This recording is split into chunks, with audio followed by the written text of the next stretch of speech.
All right, hello everyone. Welcome back to Effing with the Ineffable. I am Zoe, And I'm Smokey Piggleton. back at it again, aka Will. And yeah, welcome back. Um, yeah, my dad is sorting through seeds right now for his garden. What is that? Chive seeds Chive in an old hummus container. in an old hummus container. So let me think. What's today? Today's the last day of April, right? That's kind of It is April 30th. So when do you plant most of your stuff for your part of Well, a lot of stuff should already be in the ground.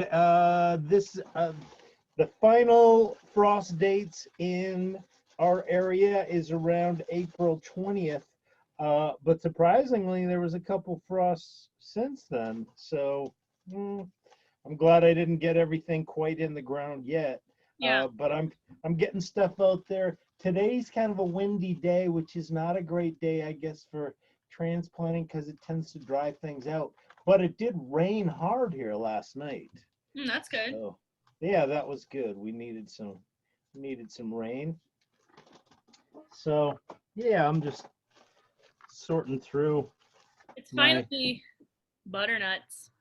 It's finally cooled off here. It's we been don't you know what we had last year. yeah. We My had a dad just we gives had me a squash tsunami, yeah and so I don't know that I'm going to be planting a lot. I think there's probably still out in a the lot. compost and everything a lot of volunteers that are going to come up for the squash family. Yeah, you So had tons of squashes left. Do you still have I some just left over? I still have a few. I still have a few. Yeah.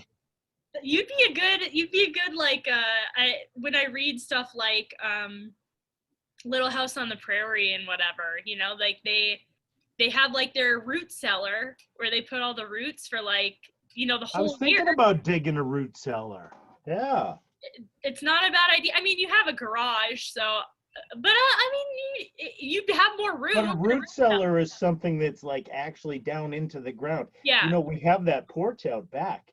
I could dig underneath there that's real true. easily and cut the top off of a barrel and put it in there and have that be my root cellar so Yeah, that it basically just the ground becomes your insulator and your cooler in the yeah, summer and your heater in the winter. yeah. My daughter likes reading like American Girl doll books. Which I liked reading those books growing up. It actually like taught me a lot about history. But it's But what yeah, that it's fictional, but it's somewhat historically yeah, informed fiction in that they talk about what life was like in the Depression or what life was like in this, the early city environment or yeah. yeah. Yeah, she was reading one about Kirsten, who was in like 1850s or something. And she like moves over from Sweden to Minnesota to live on a farm. And yeah, there's a big tornado coming, so they all have to go into the root cellar and like hang out down there until Yeah. the storm Oh, passes. they actually had an actual cellar. Yeah, like a big enough one that like, because they say like at the beginning of the summer they had all the like it was full to the top, or at the end of the summer or whatever, it was full to the top of produce. And then like throughout the winter it just they like use that because they can't go to the store. There's no grocery stores, so like they have to make all the food that they have to grow all the food that they're gonna eat You anyway. just you just order Amazon, right? I mean, Amazon will bring it. Or uh Grubhub. yeah, exactly. Instacart is like the best invention ever. You just order groceries and they bring them to you. It's the best. Anyway, I've never tried that. I've only like I used it after I had my second daughter, like because I was like recovering. I didn't really want to get out of bed and go grocery shopping, and it's like people go grocery shopping for you and just bring it to your door. It's like the best thing ever. Well, that's what your cousin's doing now for Yeah, Walmart. yeah. Yeah, yeah. That would be. I actually would like that job. I kind of like grocery shopping, so I I mean, like, not when I'm like, I do too, occasionally, yeah. Occasionally I like to go and just look at stuff and say, oh, that might be interesting. I might want to try that. And that's that's the thing when you're Instacarting, you have to know what you want. It does cut down on impulse purchases. That is for sure. Because when I go to Aldi, I see all the seasonal, because like Aldi's great, but they have like, the seasonal stuff that they have 1 week a year. And so you're like, oh, I want this. I don't really need it. But if I don't buy it now, I'm not going to be able to buy it for a year. So then you end up buying stuff that you don't really need. Okay, so we just had a long interruption from some phone calls. But we're back. All right, what do we want to talk about today? What's been I don't know. What should we talk about? I mean, last time we talked about the usual government overreach.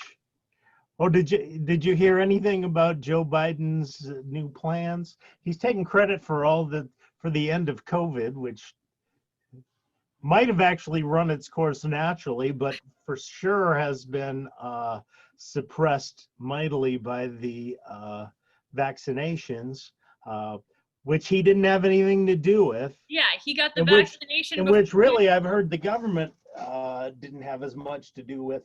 They already knew back in January of 2020, more than a year and several months ago, they actually already knew the genetic coding, and they already had a plan for how they were going to attack this thing. So in January of 2020, before it actually even hit the states in any kind of noticeable way, they already kind of knew how they were going to deal with it. Yeah. So the delay in the figuring out the strategy and actually making the attack was probably as much the government's fault to delay it as anything.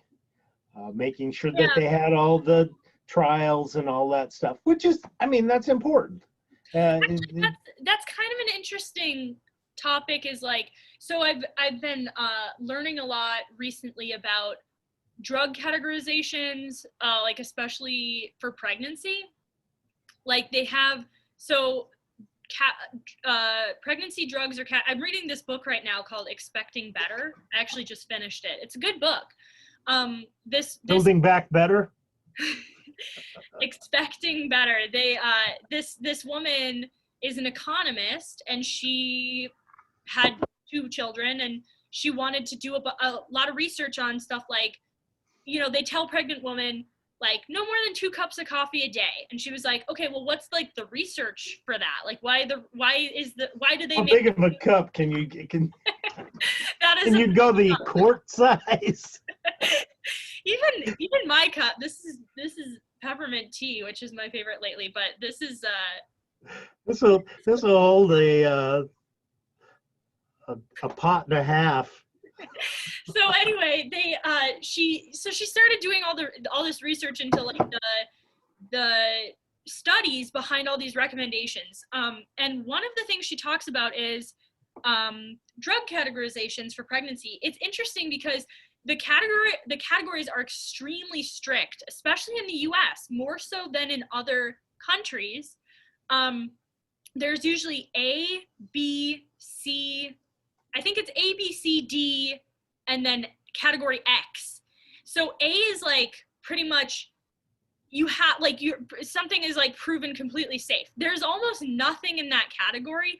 One of the only things in that category is like folic acid, which folic acid is not only safe for pregnancy, if you don't have it, you have like significant chances of having babies. So you can't overdose on folic acid. Like folic acid is something where if you took too much of it, you would probably just pee it. It's a vitamin. So if you took too much of it, you would probably just pee it out. Yeah. That's really how vitamins are. And that's why a lot of times when you take vitamins, your pee turns like super yellow because your body's not really absorbing a lot of that stuff. That's why I'm not really a big vitamin person. Is that why it hurts when I pee? I'm kidding. It doesn't hurt when I pee.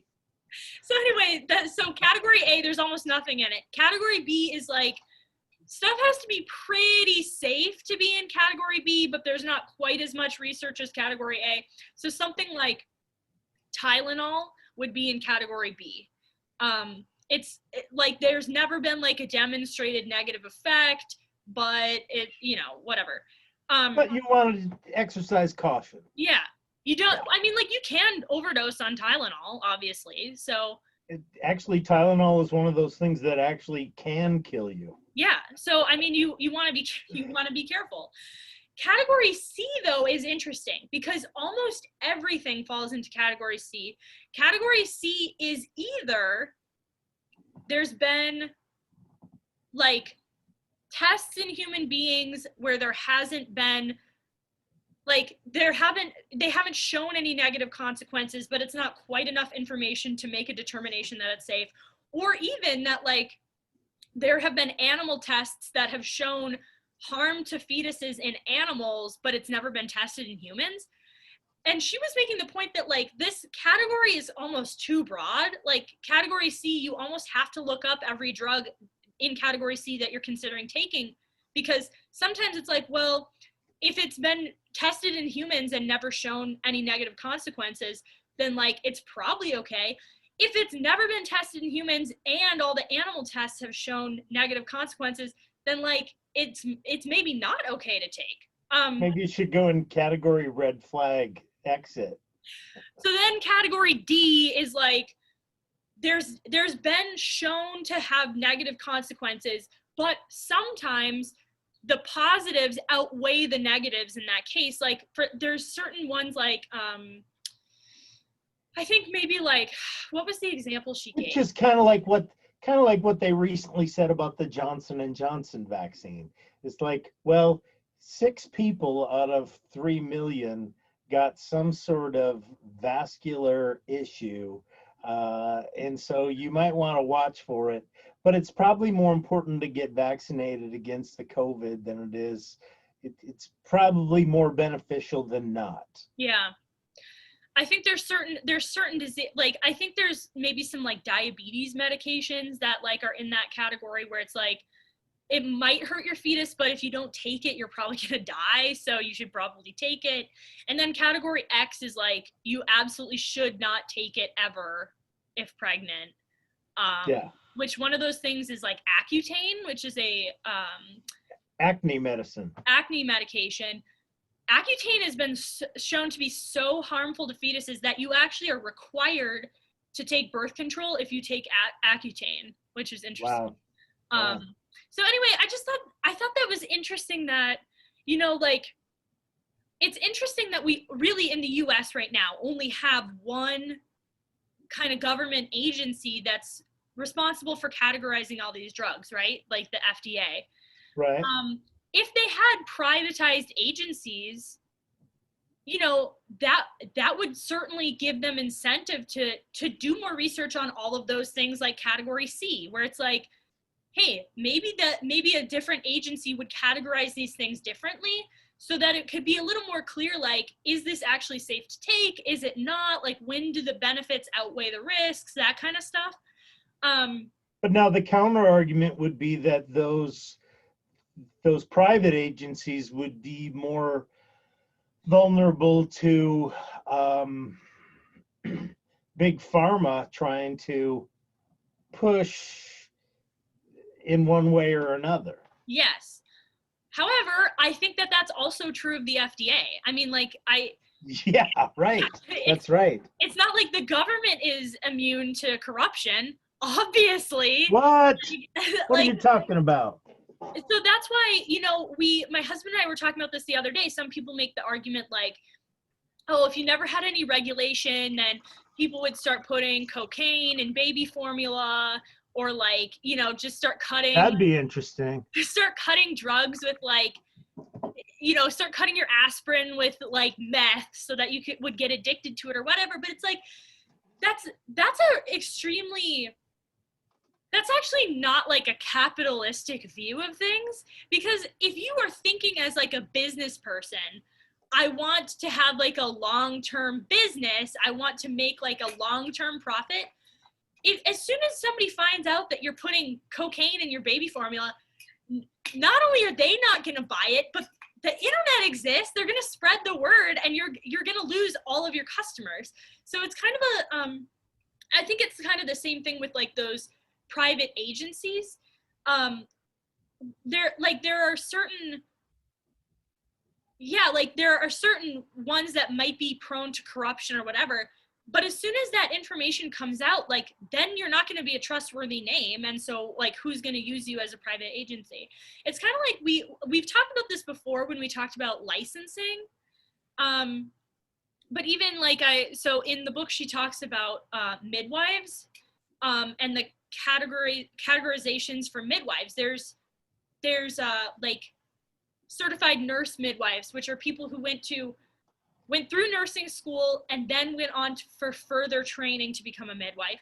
And then there's like CPMs, which are midwives who never had any official like medical training, but they're licensed by like a private agency. So I don't know, it's just interesting how like obviously private agencies work in lots of different fields. So the fact that people think it's always going to be like prone to corruption is just, I think, unfounded. I don't know. Yeah. Well, I'm glad we got on to talking about midwives, because I love to say the word midwifery. Midwifery. It is And I also like to say doula. I also thought of a joke about building back better. That I think that should be an exercise program for emphasizing your butt. What is building back better? That's not what it's called. It's called expanding better. Building back better that's Joe Biden's "Make America Great Again." Oh, really? Yeah. Oh, He says Lord. we need to build back better. We don't just need to build back, we need to build back better. That's why we need to spend $12 trillion. $12 trillion. Now, to put that in context, the overspending that's typical of the government is $4 trillion. That's what their usual budget is. Every year? Yeah. So Joe is planning to spend $12 trillion this year. 12 trillion, 3 times as much as the usual budget is. They're following this modern monetary theory stuff, which I don't know if you're familiar with that at all. I'm not highly familiar with it, but the idea is that you can print as much money as you want, and then you try to control the obvious downside of that is it pumps up inflation. Yeah. Because you're just flooding the market with money. So the way they handle inflation is by taxing the wealthy. So they give money to everybody. The wealthy end up accumulating, and the poor get poor again. They'll always be with us. Thank you, Jesus, for reminding us of that. Because the solution to poverty is not giving people money, it's teaching people how to handle money. Yeah. Giving people money who don't know how to handle. If I gave your 2-year-old a $100 bill, she'd probably throw it out the window. She doesn't know. Yeah. She'd practice her cutting skills on it, which is her favorite thing lately, is practicing her scissors. Yeah.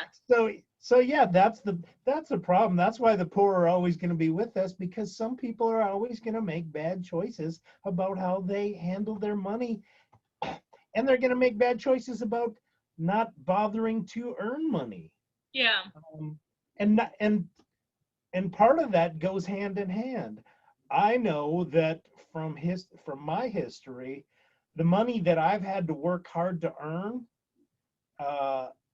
when it's hard coming, it's hard going. When it's easy come, it's easy go. Yeah. It really is. When grandma and grandpa are willing to give us gobs of cash, it's fun to look for things to spend it on. Yeah. And that's the same thing that the government does, and it's the same thing that a lot of poor folks do. They're never going to be able to accumulate wealth because they don't value money. They Yeah. don't know how to value it. Well, it's like the stimulus check. Like yeah. I Throwing more money at that problem is like throwing gas on a fire.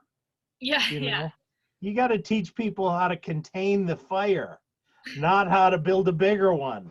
yeah. Yeah, what was I gonna say? The Sorry. stimulus check. Yeah, I mean, I don't know. I even my husband and I, who we're pretty frugal people, but we like one of the things we thought when we got our, what was it, our third stimulus check or something, was like, who can even keep track at this point? But They just keep coming. They just yeah. keep rolling in. But like I was like, hey, we've invested the first two, so why don't we just have a vacation with the third one? I mean, like, splurge on this one. at some point, even the people who are frugally minded are like, you've given me so much money, I like, maybe I want to do something fun. That's what I think, and that's why it's called stimulus.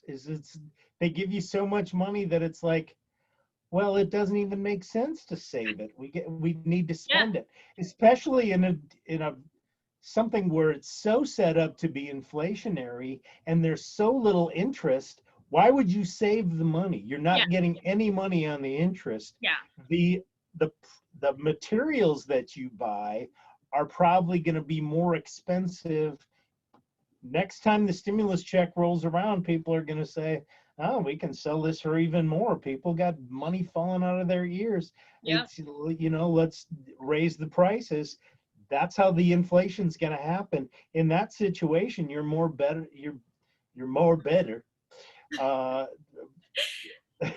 Buying actual materials, actual hard property, than keeping things in currency, because the currency is gonna devalue and the things are gonna go up in price.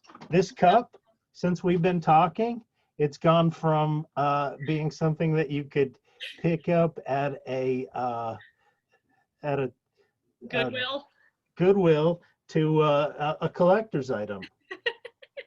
Do I hear $500,000 for this cup? Dale Jr. cup. Number 88, the Mountain Dew car. Very nice. Boy, howdy.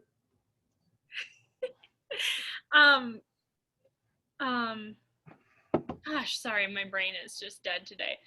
All right. So yeah, that I think that's the problem, is that they're looking at inflation. Is that they're not even considering inflation. The only way they're going to try to handle inflation is by taking money from people who are clever enough to handle money well, that they are actually going to build up. They're going to tax wealth, which is, it's kind of a shame, because people who handle money well should probably have more money, but they will. They'll have more money, even regardless of taking it away from them. Even if you take 30% of it, they're still going to have their 60% left. And I mean, who knows? Maybe someday it'll be 51% or whatever. But even then, still, I mean, they're going to have, even then, people are still going to have more money. It still makes more sense to make more money. Yeah. And people who are going to be enthusiastic about making money are going to be making money, even if you tax it at like 80%. Yeah. I mean, there have been times in the past where they've done that. That starts to feel like punishment for people who are entrepreneurial, and then you force people to do things like go overseas with their bank accounts and their capitalization, because if I can go to Mexico and they're going to tax me 10%, or if I stay in Texas and they're going to tax me 90%, doesn't take a whole lot of genius to figure out whatever extra transportation costs there are, and whatever if I have to pay their government bribes in order to get business going, it's still going to be incentivized to move there. Did you see the news about once again, I never read the news, so everything I get is secondhand. I know. Everything I get is secondhand. That's refreshing about you. I'm always like, huh, I didn't know that. But I did hear that the census came out. The results of the census came out. This is a perfect example of what we're talking about right now. Yeah. I think New York, California, there were some other states too, but you know, they all lost. A lot of northern states. Yeah, they lost a lot of House seats because, I mean, if you just think about California, like, it's funny, when we get together, we often play trivia together, and I even made a trivia category about businesses who have left California, because there's so many businesses that are leaving California, and they're usually going to Texas, because at some point, if you Texas gained 2 House seats. Yeah, at some point, if you keep taxing people and making it so hard for them to have a business, they are going to say, I'm going to go somewhere else. And it's like you were saying, whether it's going from the US to overseas, or even going from state to state, which is obviously a lot easier. I mean, it's not easy either way, but like it is, I think it's easier to stay within the US. I mean, like, certain benefits to staying in the US. I mean, the US is still one of the best countries to do business in, et cetera, because there's laws, there's not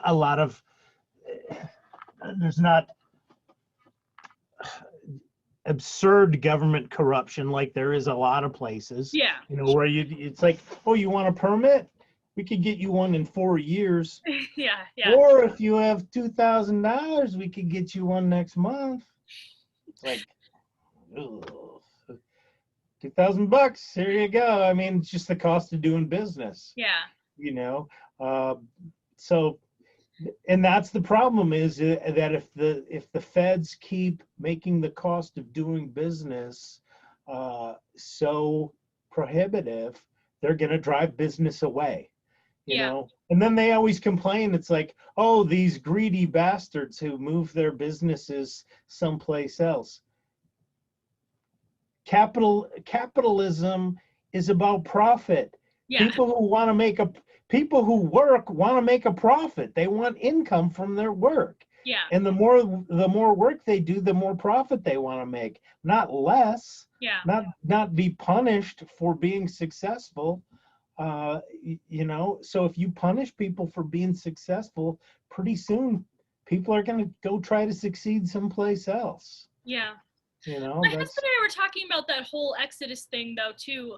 Like, the thing that kind of makes me mad about it is, you know, there's all these liberals in California who make all these idiotic policies that not only make business terrible for them, but make life terrible for the people who live there. I mean, there's like their homelessness policies. They're like, you know, there's such a bad homelessness policy problem in LA that, you know, it's hard to find safe areas. I actually saw like a thing from the Babylon Bee, which is like satire.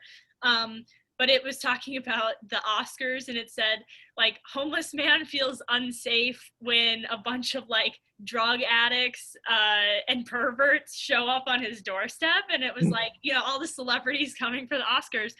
But like, for real, you know, it's like you come in, you make all these supposedly compassionate policies or whatever that end up making it a total crap hole to live in, and then you just move somewhere else. Like, it kind of makes me mad that it's like, if you're like a liberal idiot who votes in all these like stupid policies, I feel like you should have to suffer the consequences of that. Like, because then the only people who don't get to move are like the poor people who are stuck there, you know, who are stuck living with those terrible results of like your liberal choices. But I mean, and that's the ironic thing, and that's something that you know, Ben Shapiro often, you know, he gets pretty repetitive. He often talks about the subtle racism or prejudice of low expectation. Yeah. You know, that if we don't have expectations of people, we're basically considering them idiots. Yeah. We're basically saying they can't do any better. We're Yeah. we're patronizing, you Yeah. know, which is what you're talking about as far as not holding people to standards. I mean, if you say, well, you can't kick people off of the sidewalk in front of your house, even if they're, you know, pooping in your front lawn and leaving used needles and used condoms all over the place. You'd have to let them be there because that's all they can do. It's like, well, you've just said that my property is not Yeah. is not mine to do anything with, and yet these people live in gated communities where there's guards at the door, you know, and now they want to move away from that because they're, you know, the zombie swarm has actually washed up on their shores, and now so they want to go someplace else. Yeah. But they're taking the same prejudice with them that's going to screw up the next place. Exactly. I mean, there's you can take Adam and Eve out of the Garden of Eden, but you can't take sin out of their heads. Yeah. And wherever they go, they're going to recreate a fallen place. Yeah. I mean, look at Texas now. Like all these people are leaving California and coming to Texas, but like places like Austin are extremely liberal. I mean, like they're making these huge hubs in Texas extremely like liberal bastions where pretty soon Texas isn't going to be like a conservative state anymore if it continues. You know what though? You mess with Texas, there's going to be trouble. They've got drive-through bars down there, and they've got open carry everywhere. There's going to be a lot of people in Texas who are not going to be tread on.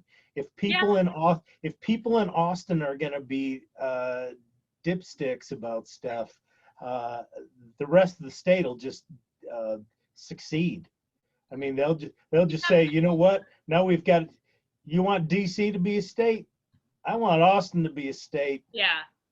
And I want to put walls around Austin so that those dipsticks can't come out, corrupt us. Yeah. You know? I mean, yeah, I think that like eventually I don't know. I wonder if eventually it will get to that point because it will. Yeah. And it'll be a hard situation. I mean, the great divorce will occur, and things will separate out, and you know, there will be, like we said, you know, 150 states of America, and you know, people will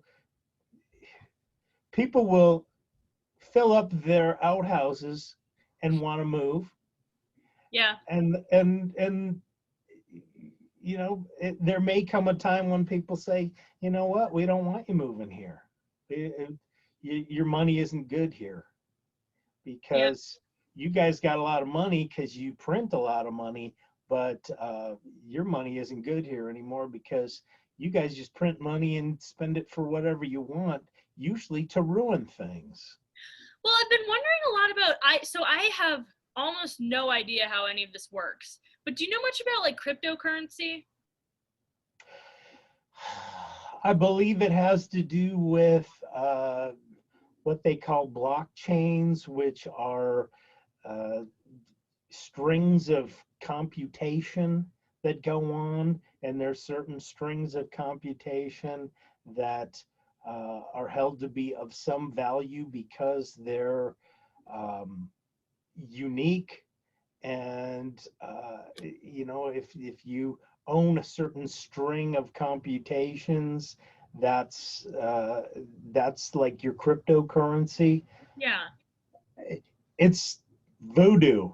I wonder though, like it doesn't. It's hard to relate to on a material level because we're talking about digital things. It's like those so-called non-fungible tokens. Have you heard of those NFTs? I've heard of NFTs, but once again, I don't really know what they are.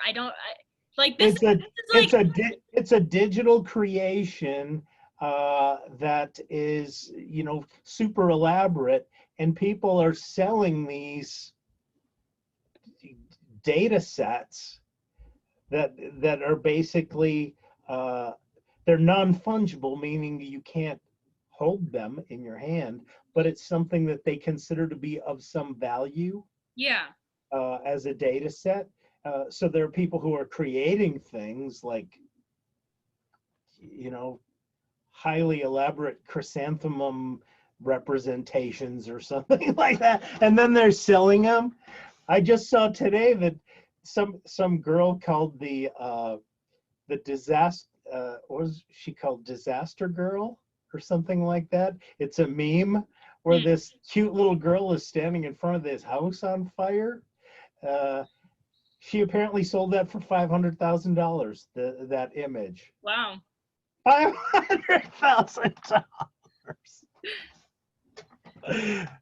Obviously, people have way too much money if they think there's some value in a picture of a picture that I can see on the internet Yeah. for free. But it's like you They don't want to have some sort of ownership yeah. Yeah, of that. you can see it, but you don't own it, and only certain people own it. I do wonder though, It like becomes a copyright, and then maybe you can sue other people for using it. maybe. Good luck suing everybody who's got a computer Yeah. for looking at your disaster girl picture. I do wonder though, like, you said, like, if you just print money, your money becomes worthless. Like, I do wonder if, like, not necessarily cryptocurrency, but some other currency is going to come up where it actually does relate to, like, a real thing. So it has some value. Well, people have tried to use gold and silver in that way Yeah. because there's a limit, there's a limited resource, and it's pretty, and so people kind of like it. Yeah. People have used all kinds of different things for bartering. Um, you know, land, food, seashells, big rocks. We actually went, what museum is that? I think it's we went to Wampum. we went to one of the Smithsonian museums. Gosh, what was it? It might have been like American history or something. I don't know. But they had an exhibit there about, like, currency, and yeah, they had pictures of, like, gigantic rocks that they would use as currency and stuff. It's like you can't even move it around, but it's just like, this is my rock and I'll trade it to you for, like, whatever else I don't know. It's funny how, I'll give it to you for 2 meals and a wife. like, we place value on these things just because, like, I guess in theory there's a limited number of rocks, although I don't know. It's interesting the way our minds work. But it's interesting because once again, I don't know, like, a ton about the whole cryptocurrency thing. Oops, sorry. But it's really been booming. yeah, and I saw let me get, actually, you know what? I'll find it and I'll share it on here. There was a thing about give me 1 second. It was about Tesla, how Tesla makes its money, the company Tesla. Oh yeah, they just recently had bought a bunch of cryptocurrency, and it really boomed. Yeah, they why isn't this working? Sorry, 1 second.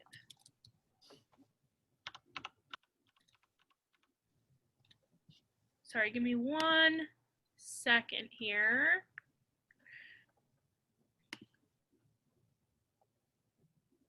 Okay, here it is. Let me share this with you.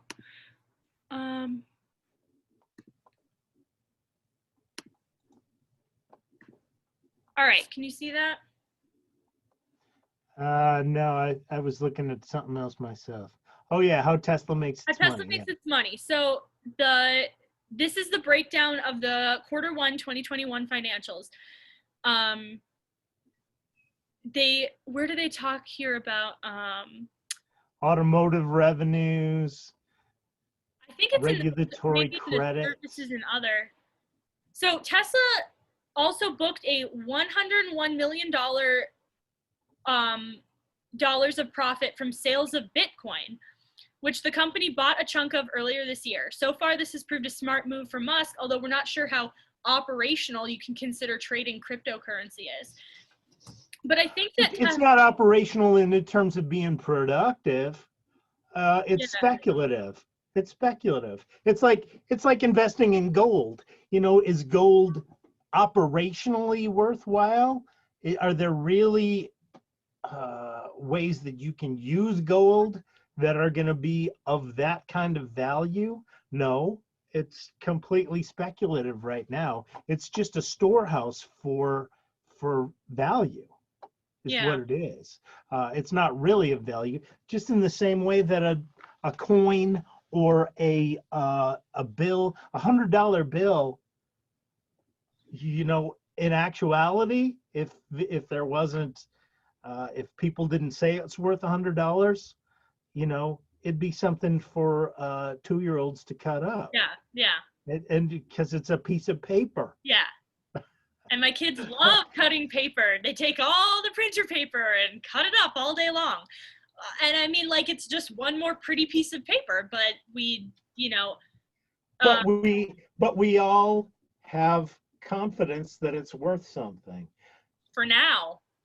That breaks down. That has broken down in places before where, you know, in the hyperinflation situations where you need a wheelbarrow full of Deutschmarks in order to buy a 3-day-old loaf of bread, you know, because it's not really worth anything. Sorry, I had to sneeze for a second. That was a gentle sneeze. I didn't, but it's interesting because I do want, I think Tesla has said before that they're gonna, I don't know if they are now, but they plan on accepting cryptocurrency as, you know, accepting Bitcoin as payment for their cars. I think that's interesting, and I think that it's, you know, maybe whether it's like, you know, Bitcoin or something else, I do think that eventually if the government, you know, going back to the whole thing before about $12 trillion, it's like when you have, I've read before about how it doesn't sound like much, but it starts to add up. we have a hard time conceptualizing large numbers, right? Like even $1 million, $1 billion, $1 trillion, like they kind of all feel in our minds like it's a lot. You know what I mean? Something like a stack of, if you had a stack of $1 bills, like a trillion stack, it would like reach to the moon. Like it's so much it's like, wow, okay, that starts to sound like a lot of dollars. And like I bet if you are a millionaire, to you maybe like $1 million isn't something like inconceivable, but like $1 billion seems like a huge, like to me $1 billion and $1 trillion are both just like big numbers. You know what I mean? Like it's not, the scale of that is so off in our mind. So it's like $4 trillion, $12 trillion, like what's the real difference there? It's all, first of all, both of them are amounts that we don't have. 4 and 12 don't seem like much, but it's like saying, well, I have 4 planets. Or I have 12 planets. Or 12 planets. It's like, well, that maybe seems like a significant difference. $1 trillion is basically like a planet. Or I have 4 children versus I have 12 children. I mean, if you think about it in that sense, like that's a lot. That's a big difference. It starts to seem significant when you can put it in terms that are more relatable. Think something like $1 trillion is kind of like a Bitcoin. It's like, I don't know. That's really abstract. I can't even. I don't even know how to relate to that. So I do wonder. I wonder. I think that we're gonna quickly lose confidence in the dollar, and I think that something else is gonna arise. I don't know. You know, I don't know what that's gonna be. If I did, I would start investing in it now. I mean, well, I know that the Chinese have tried to promote their currency as a potential alternative. And something like Tesla and a lot of these other companies getting behind cryptocurrencies kind of gives them a cachet of respectability that maybe other people wouldn't have thought. Yeah. When Elon Musk, who is a guy who's pretty smart with his money, starts to say, hey, this is worth something, it's either he's going emperor has no clothes, Yeah. and he's trying to boost it up, like GameStop. Yeah. Like the whole GameStop situation. Yeah. A bunch of people got behind it and said, no, we think it's worth something. It's not. It's a failing corporation, and yet they propped it up enough to the point where it did become of value. It became something of value because enough people said that it was of value. But again, that's just it's potentially just another bubble to burst. Yeah. There's things that do have real value, and we know what they are. You can hold them in your hand, you can eat them, you can live on them, you can wipe your butt with them. There's those things are of certain value, and that value is always going to be there. You might not be able to use it as currency, but it's always going to have value. So, hey, remember at the beginning of the pandemic when there was like the toilet paper shortage? I mean, and hand sanitizer. Some dude bought like 1,000 cases of hand sanitizer. What's that worth now?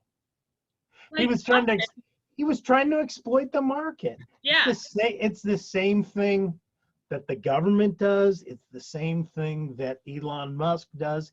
The same thing that every clever person does. Yeah. Buy low and sell high. If you can hype it and get people to believe that it's worth more than it has been, then you can make a profit. If you can't, then you got a failing business. It's GameStop. If you can make people believe that used video games have some kind of value, then you can sell them. If people start to say, you know what, I don't need to buy used video games, I can get a download or a pirate copy just about free on the internet. Why would I go to GameStop and buy a disc that's kind of scratched up? Or at least it's gonna be when my 2-year-old gets her hands on it. Right. Yeah. Why would I do that? That really doesn't have value. And so people start to realize the emperor has no clothes, and they just say, I'd rather not see that emperor. Put some pants on. Dang. It's funny how times change and like the things, like I remember growing up. Beanie Babies. Well, and I'm not that old. Like, you probably have better stories about this than I do.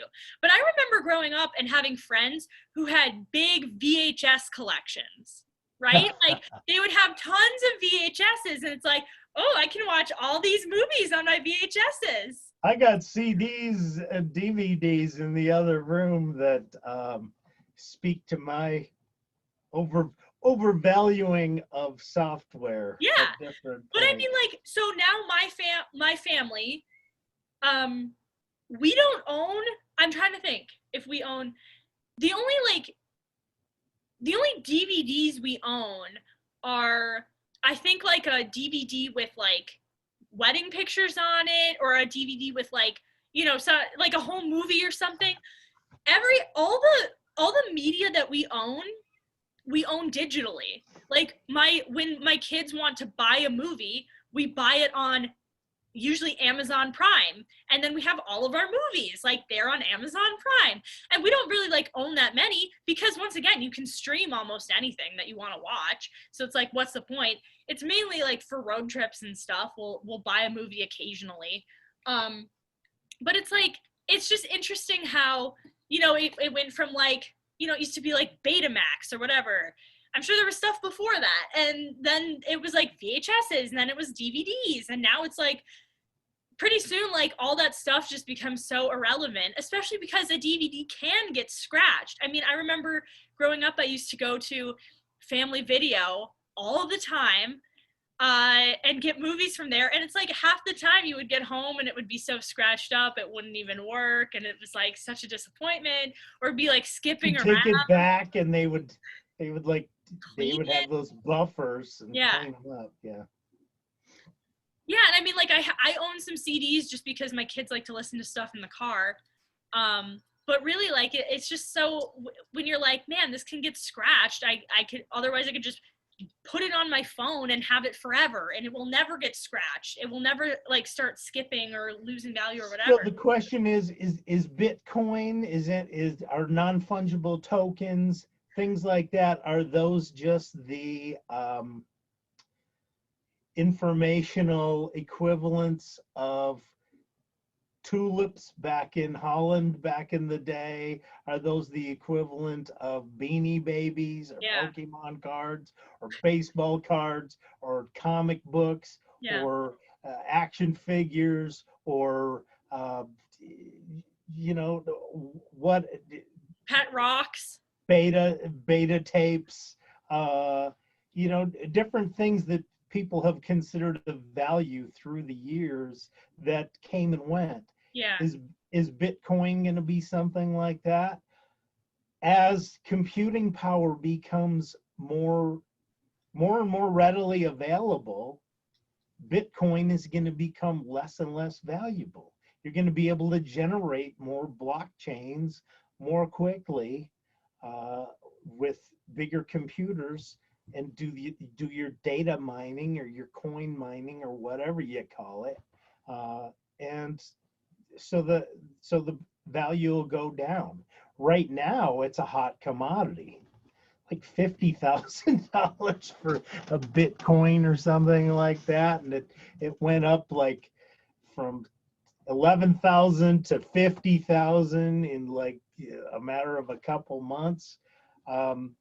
What goes up must come down, and that's true with Bitcoin too. I don't know. I mean, like, but your dad, who invests stuff, always says, like, the stock market is a good investment because, like, there's always going to be demand for things, right? The I mean, like, because the stock market is it's a share in actual things. If you're buying shares in corporations that actually make something, like Tesla does have some operations. They yes. do make cars, they do make spacecraft, they make different things that have some actual practical value, and that people are going to be willing to buy, and that there's going to be a market for. Yeah. Those other speculative things, like the dot-com bubble that happened back in the late 90s. Everybody wanted to get in the dot-com. This was going to be huge. It was going to be just money pouring in, which it did for some people and it didn't for others. Some things started up, some things failed. Some things were fire festivals, and some things were, Burning Man. So some persisted and some ceased to exist. Yeah. That's just how things go. Things like Caterpillar tractor. Is there always going to be a need for Caterpillar tractor? Probably, because people are going to be wanting to continue to manipulate earth and have these big machines to push dirt around and pick dirt up and carry it around and move it here and move it there. And At least for all of my lifetime, it's probably going to be worth something. Pile it up.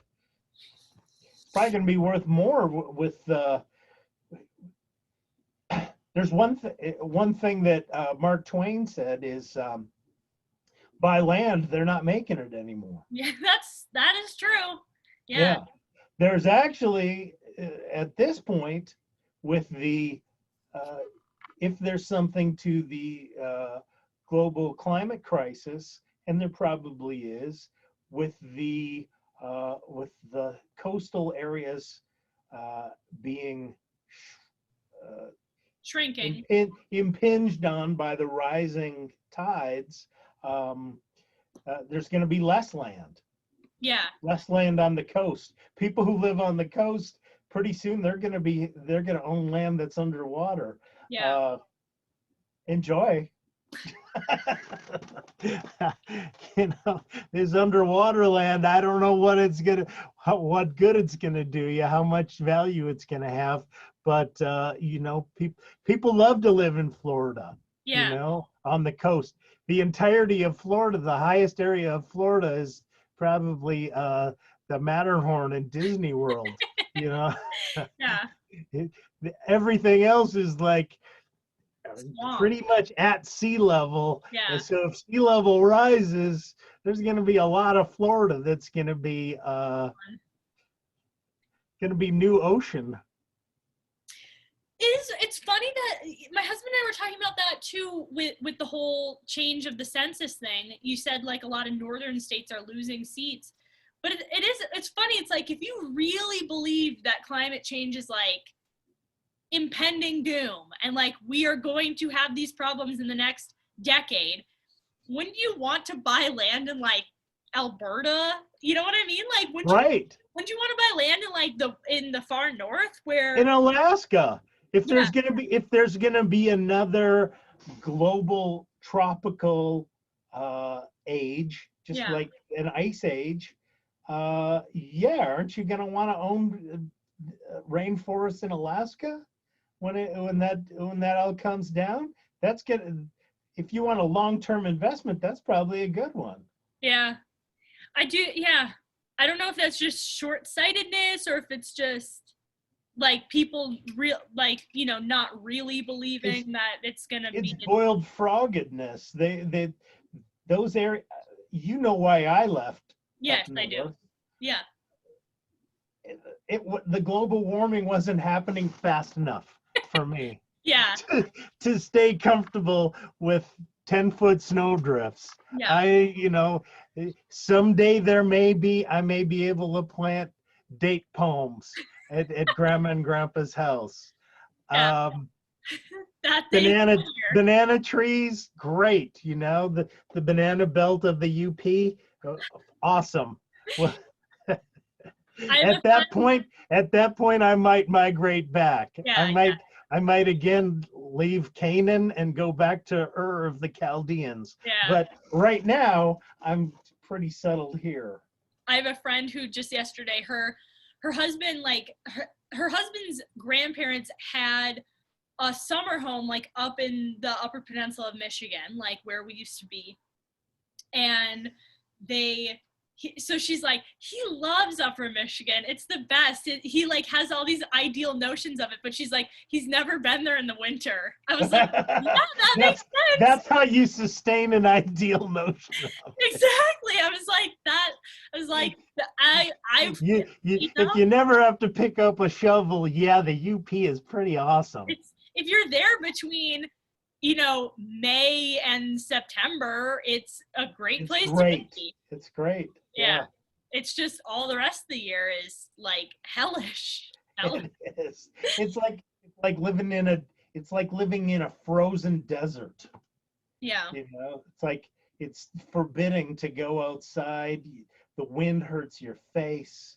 You can't stay warm. You're in danger of freezing to death. Yeah. I had a professor once who was like, yeah, the UP is like, because I went to college up there. He's like, yeah, the UP is, kind of cold and terrible during the winter, but he's like, everywhere else has like their own issues too. He's like, the coasts have hurricanes and other places have tornadoes. It's like,